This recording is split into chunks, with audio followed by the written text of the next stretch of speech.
Okay, we're gonna try this out. I don't usually use my camera to film, but we're going to today. And I don't usually use this mic because it's not great, but we're going to today.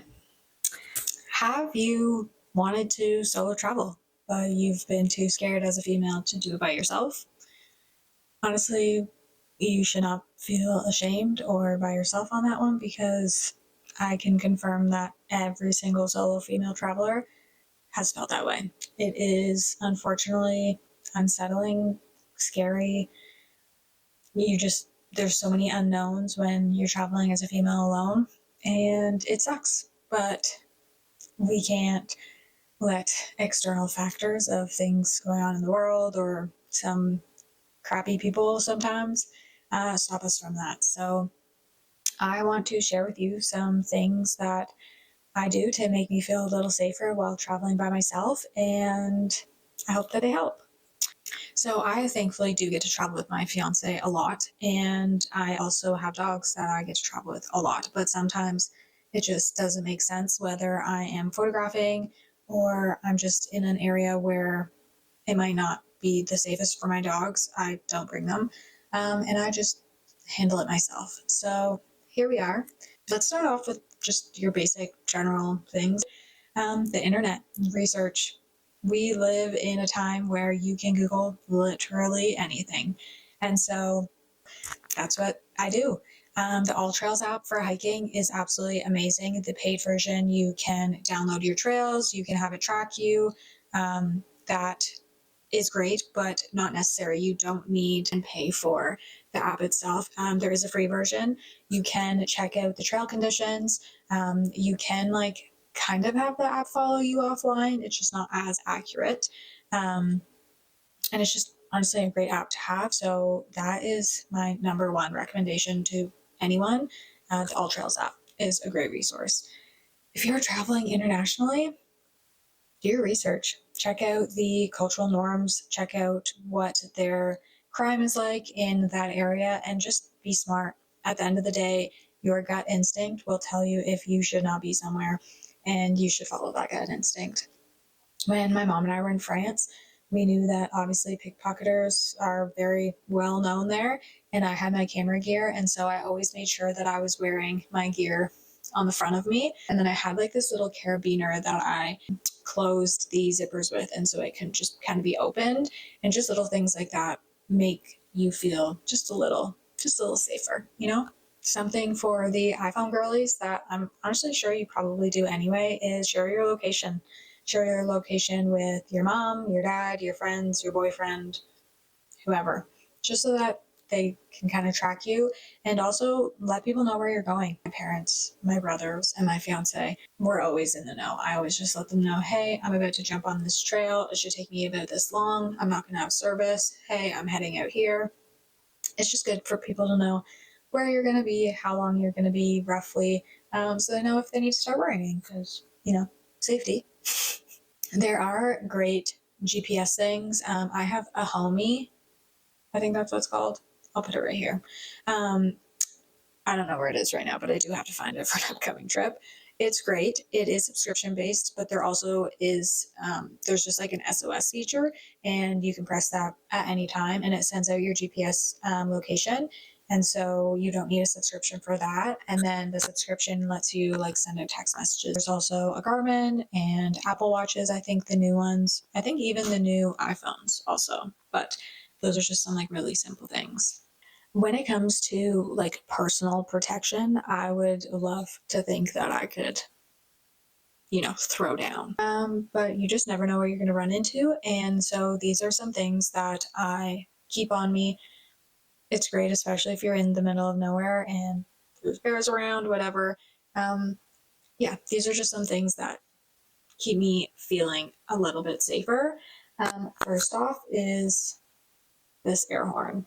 I got it from Amazon for $12 or something. It completely comes apart, so you don't have to worry about accidentally setting it off when you're trapped, when you're driving somewhere, throwing it in your bag. I keep it in I have a large fanny pack that I use when I'm with my dogs, walking because we've been attacked before. So this is always like, I'm like, got it up ready to go with this thing. It stays like this, and you just press that white button on the top, and it is loud as shiz. And so when I'm traveling by myself in my car, I love to have that accessible, especially at night. If you need to scare something off, that's a great thing. It's super easy, it's super safe, and it's loud, and so people will hear it. Next up is coyote spray. I had this on, it just so it's easily hooked. It's like bear spray, just a little smaller. I love hiking with this in areas where I know there's not going to be bears, but I could run into a coyote of some sort or anything else that I just need protection from. It is pepper spray. It will burn your eyes. Please, if you don't feel comfortable using this, if you think that you will harm yourself, accidentally spray yourself in the eyes, do not get this. But if you feel that you are capable of using it, it really does make me feel so much safer. It's super easy to use. It has instructions on it. Now they do expire, and it says it right at the bottom here. It does have an expiry date. Oh, and mine's expired. So I have to get a new one. But they do expire, so please keep that in mind, just like bear spray does. And it's pretty much the same. You just turn this and you spray. It sprays obviously forward, so you aim it forward to spray. This just really is something like small, easy, if it's in your hand, that you can travel with just to make you feel a little safer. You can get it at Canadian Tire, Cabela's, Bass Pro, anywhere like that. Next up is something that may be a little controversial, a pocket knife. I grew up in the country. Pocket knives are very known. I grew up working on a farm. They're just very handy to use. Again, you can get them at your Canadian Tire. I don't know, maybe Walmart still sells them. I think Walmart sells them. Your Cabela's, your Bass Pro. The people at Cabela's and Bass Pro can actually show you safe ways to open and close your knives.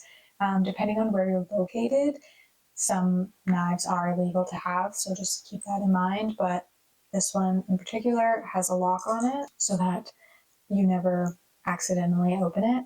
And then it opens to this. Again, it's the size of my hand. There's a quick release on it. Again, it just makes me feel safe, and it's a tool at the end of the day. So if I'm ever lost, if I'm ever, hung up somewhere, I need to cut myself out. In any other instance, I just like to have this. Now this is kind of new. It's called the Birdie. She's Birdie. No, okay, well, I'll put a picture right here, and I will link in the description. So this is great. I saw it on Instagram for the first time, I think, and I decided to get it because I travel a lot internationally with like just my backpack, and you can't bring all those other things on a trip with you. So this is just an alarm system. It comes with this little thing, a carabiner thing, and it just twists on and off. I hook mine onto my purse. I have it with me 24/7. And this alarm is so stinking loud, it will get somebody's attention. So if there's ever a time where you feel that you are in danger and you just want people to stare at you, this. So I'm going to set it off. It is so loud. And then it also has this, and it's a light, and it's very bright. So loud. So I have this on me 24/7, and I love it. It made me feel so much safer when I went to Mexico City. Just knowing that, like, if you are anywhere, that you can gain people's attention, All in all, I think these are like very basic safety tips. They're just things that make me feel a little safer because unfortunately, you can't always have somebody traveling with you and doing things with you, and we need to get out and explore and do all the things we want to do. And sometimes that means you have to do it by yourself, and that's okay. And we should feel safe to do so. So those are just some of the things that I ensure that I have with me when I'm traveling alone. And yeah, I really recommend them. And I hope that some of these things make you feel a little safer, and hopefully you grab them and get out there and adventure. I will link the Birdie below and also the air horn on Amazon, and then everything else, if you just go to Canadian Tire, you can find it. At the end of the day, there are ways to make you feel a little safer. And if none of those work, get yourself a dog, because my dog also helps me feel very safe. But yeah, thanks for watching, and I'll see you in the next one. Bye.